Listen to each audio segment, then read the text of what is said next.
এবার দেখে নেব আজকের জাতীয় দৈনিক পত্রিকাগুলোর প্রধান শিরোনাম। প্রথমেই আমার হাতে আছে প্রথম আলো। প্রথম আলো শিরোনাম করেছে পাল্টাপাল্টি হামলার তীব্রতা বাড়ল, সংঘাত বন্ধের প্রচেষ্টায় যুক্তরাষ্ট্র সহ কয়েকটি দেশ। এরপর আমার হাতে আছে সমকাল। সমকাল শিরোনাম করেছে প্রস্তুতিতে গতি বাড়াচ্ছে কমিশন, মাঠ শুধু রেফারি হয়ে কাজ করবে ইসি। সংস্কার ও জুলাই সনদের অপেক্ষা, জানুয়ারিতে যাদের বয়স 18 হবে তাদের ভোটার করতে লাগবে আইন সংশোধন। এরপর আমার হাতে আছে যুগান্তর। যুগান্তর শিরোনাম করেছে 3 যোগ্যতায় নিশ্চিত হবে মনোনয়ন। এরপর আছে কালবেলা। কালবেলা শিরোনাম করেছে দুর্ভোগের শেষ নেই বিচার প্রার্থীদের। এরপর আমার হাতে আছে বাংলাদেশ প্রতিদিন। খেলাপি ঋণ বেড়ে 4,20,000 কোটি টাকা, বছরে ব্যবধানে বেড়েছে 2,38,000 কোটি টাকা।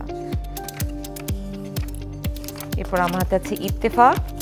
ইত্তেফাক শিরোনাম করেছে 33,000 এমপিওভুক্ত শিক্ষা প্রতিষ্ঠানে লক্ষাধিক শিক্ষকের পদ শূন্য, শিক্ষক সংকটে ধুঁকছে দেশ। বর্তমানে সারা দেশে 33,000-এর বেশি বেসরকারি এমপিওভুক্ত স্কুল, কলেজ, মাদ্রাসা ও কারিগরি শিক্ষা প্রতিষ্ঠানে লক্ষাধিক এন্ট্রি লেভেলের সহকারী শিক্ষক পদ শূন্য। এরপর আছে কালের কণ্ঠ। নিম্নমানের বই ছেপে শত কোটি টাকা লুট, এবার দরপত্রে সংশোধনী এনে মানহীন বই ছাপার প্রস্তুতি। 2026 শিক্ষাবর্ষে বড় লুটপাট করতে চায় চক্র। এরপর আছে বণিক বার্তা। মাধ্যমিক ও উচ্চ মাধ্যমিক শিক্ষা ব্যবস্থায় বড় ক্ষত তৈরি করেছে সংক্ষিপ্ত সিলেবাস ও অটোপাস। এরপর আমার হাতে আছে the daily star.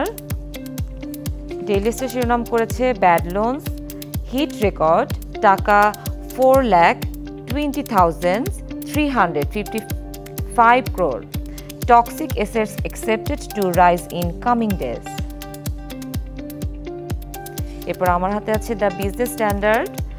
Power division warns টাকা 56 crore PDV loans turned into subsidy.